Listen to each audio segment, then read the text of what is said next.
Bonjour à tous. Alors dans le cadre de cette séance, on va aborder les sociétés contemporaines. Lors de la séance précédente, nous avions abordé les sociétés tribales et les principaux indicateurs sociodémographiques.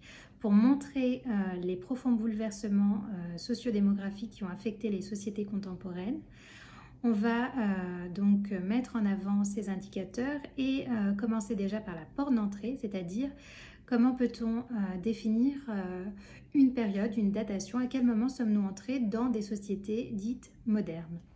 Et pour le cas du Maroc, c'est en 1956, lors de l'indépendance du Maroc, que ce pays va se constituer sous forme d'État-nation pour réorganiser en profondeur la société en instaurant une bureaucratie, donc un pouvoir central qui va prendre le pouvoir donc au détriment des tribus.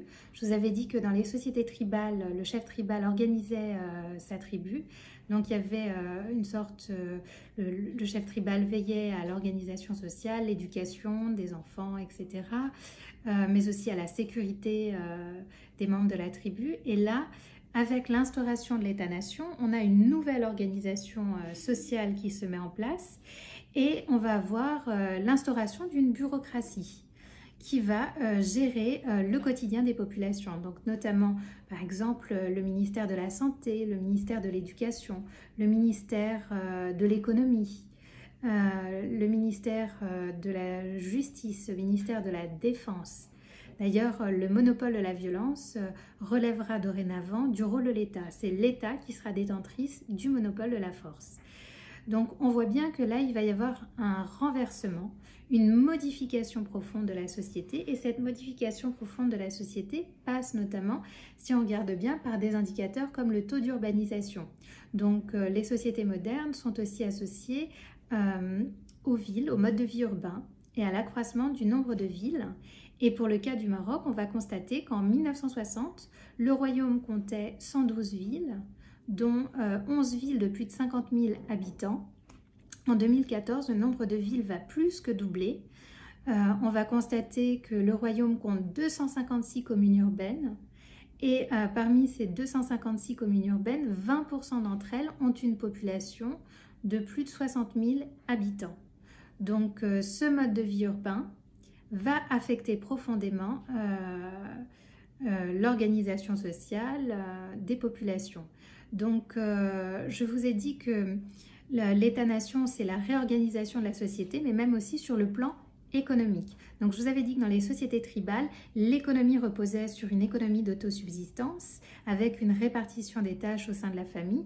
Dans les sociétés, dans la société contemporaine ou dite moderne, le modèle économique repose sur le capitalisme, notamment pour le cas du Maroc. Et dans ce système capitaliste, on va avoir l'essor des industries, des emplois aussi de la fonction publique, et on va avoir une individualisation des parcours professionnels. Donc les individus vont forger leur parcours professionnel. Donc ça relève d'un changement profond par rapport aux sociétés tribales. Donc on a la notion d'urbanisation. Donc dans les sociétés tribales, les populations vivaient principalement en zone rurale. Je vous avais dit que 7 personnes sur 10 en 1960 vivaient en zone rurale. Aujourd'hui, le taux d'urbanisation, on va dire en 2014, lors du dernier recensement, nous avions 60% de la population qui réside en zone urbaine. En 2018, nous avions 63% de la population marocaine qui réside en zone urbaine, alors qu'en 1960, nous n'avions que 29% de la population qui résidait en zone urbaine. Donc on voit bien que les sociétés modernes ou les profonds bouleversements sociétaux vont être liés au mode de vie urbain. Alors, quelle est la conséquence de ce mode de vie urbain sur les parcours de vie des individus et en quoi cela va affecter les indicateurs démographiques?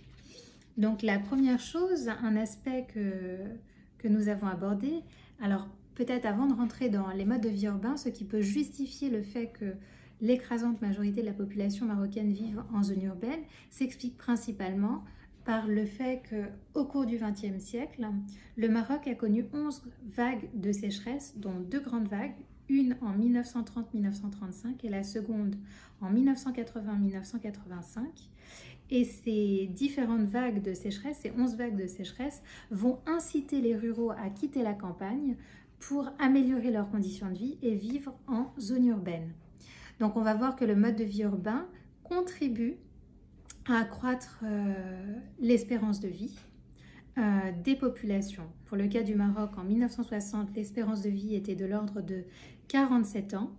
En 2014, l'espérance de vie est autour de 74 ans pour les hommes et les femmes. Donc on a une amélioration des conditions de vie que l'on observe grâce au mode de vie urbain. Alors comment peut-on expliquer ça? On peut l'expliquer notamment par l'accès aux soins, mais aussi par l'accès entre guillemets à l'eau.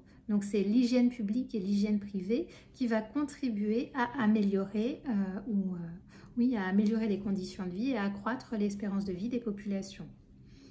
Donc ça c'est pour, on peut dire, des informations générales.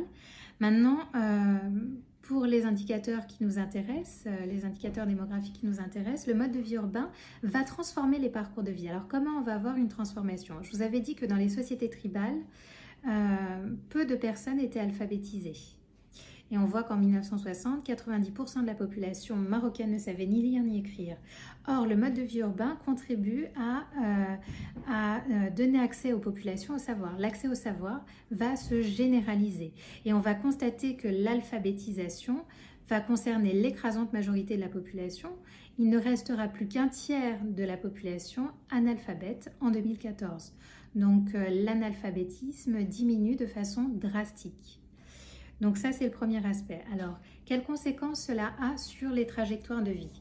Donc, on constate que l'accès à l'éducation, j'avais bien spécifié dans les sociétés tribales, l'éducation, c'était une éducation rudimentaire et les jeunes se mariaient relativement tôt, dès l'adolescence. Dans les sociétés contemporaines, on constate plutôt un retard à l'âge d'entrée en union et ceci s'explique par l'accès à l'école. Donc, nous avons déjà l'école obligatoire, de 6 à 14 ans et on a un allongement de l'espérance de vie scolaire, donc on a un allongement des études qui va avoir pour conséquence le retard d'entrée sur le marché de l'emploi et par voie de répercussion le retard d'entrée dans la formation d'une famille. Donc le retard à l'âge au premier mariage. Donc cette nouvelle reconfiguration des parcours de vie avec l'introduction de nouvelles séquences, l'accès à l'éducation, l'allongement des études, le retard à l'âge d'entrée sur le marché de l'emploi, vont influencer ou vont avoir des conséquences sur la formation de la famille. Alors, un élément important qu'il faut souligner, c'est qu'on a dans les sociétés contemporaines un allongement de la phase de célibat. Donc, si on reprend les données de 1960, pour les femmes, en 1960, nous avions entre la classe d'âge 25-29 ans, nous avions 9 femmes sur 10 étaient déjà mariées en 1960. Il n'y avait qu'une femme sur 10 célibataire dans la classe d'âge 25-29 ans. Chez les hommes, nous avions 2 hommes sur 10 encore célibataires dans la classe d'âge 25-29 ans. En 2014, lors du dernier recensement, on constate que le célibat va croître chez les hommes et chez les femmes. Car en 2014, nous avons 4 femmes sur 10 encore célibataires à l'âge de 25-29 ans. Pour les hommes, en 2014, nous avons 7 hommes sur 10 encore célibataires entre l'âge de 25 et 29 ans. Donc on voit bien qu'il y a un allongement de la phase de jeunesse et que cet allongement de la phase de jeunesse s'explique par l'accès à l'éducation, l'allongement des études et l'entrée tardive sur le marché de l'emploi. Alors, quelle autre conséquence ce nouveau mode de vie urbain va-t-il avoir sur la formation de la famille? Donc, on va constater que dans les sociétés contemporaines, il y a des espaces de mixité, ce que l'on n'observait pas dans les sociétés traditionnelles. Donc les espaces de mixité, notamment dans le cadre des études, les conjoints peuvent se rencontrer, on va constater dans différentes études que certains conjoints se rencontrent dans le cadre de leurs études, d'autres vont se rencontrer sur leur lieu de travail, etc. Donc, ou dans des espaces publics, on va voir le développement d'espaces de mixité qui va permettre notamment de remettre en question ou de s'émanciper des normes patriarcales, qui va permettre à la jeunesse de s'émanciper des normes patriarcales en choisissant eux-mêmes leur conjoint, leur futur conjoint. Donc, ces nouveaux comportements vont donner lieu à de nouvelles formes matrimoniales. Je vous avais dit que dans les sociétés tribales, le mariage préférentiel, c'était le mariage dans la parentèle.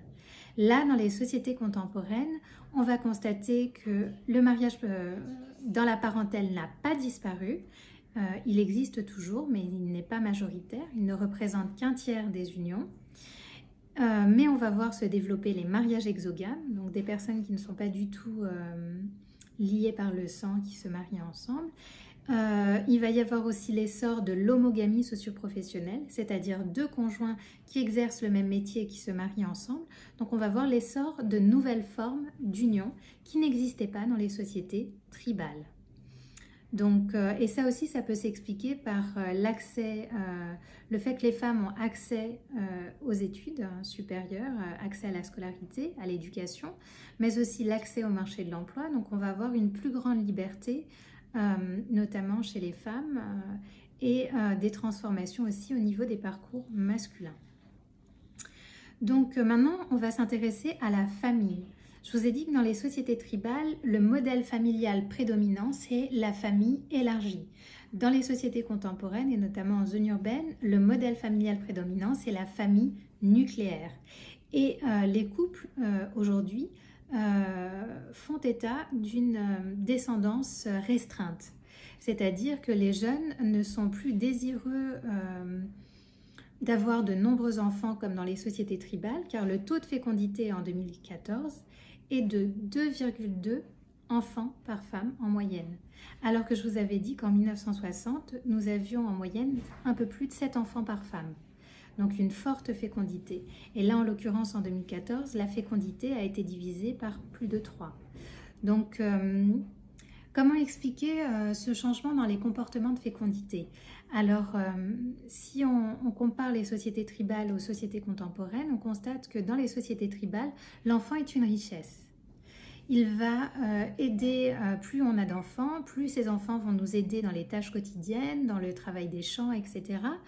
Alors que dans les sociétés contemporaines, l'enfant est davantage une charge qu'une richesse, dans la mesure où son instruction va être coûteuse, notamment pour les familles, pour les parents, qui devront financer, entre guillemets, les études de leurs enfants. Et donc, pour ces familles, il est préférable d'avoir moins d'enfants pour leur permettre de réussir à assurer, leur avenir, à leur financer leurs études et leur permettre d'intégrer par la suite le marché de l'emploi sans qu'ils n'aient de grandes difficultés. Donc, du coup, ces profonds bouleversements sociétaux, cette réorganisation sociale a affecté les indicateurs démographiques. Donc on a vu une hausse de l'espérance de vie de 47 à 74 ans. On a une chute de la fécondité avec le passage de, en moyenne, un peu plus de 7 enfants à 2,2 enfants par femme. On a l'accès des femmes au marché de l'emploi, des espaces de mixité où les femmes n'avaient pas accès autrefois. Mais on a aussi une modification dans les formes d'union, transformation dans la formation du couple, avec une individualisation des parcours. Et on a aussi une transformation des structures familiales, avec le passage des familles élargies aux familles nucléaires. Donc voilà pour les sociétés contemporaines. J'espère avoir été claire dans le cadre de cette séance. Si vous avez des questions, n'hésitez pas, j'y répondrai. Et nous allons continuer le cours. Je vous présenterai la suite très prochainement. Voilà. Donc je vous dis à très bientôt.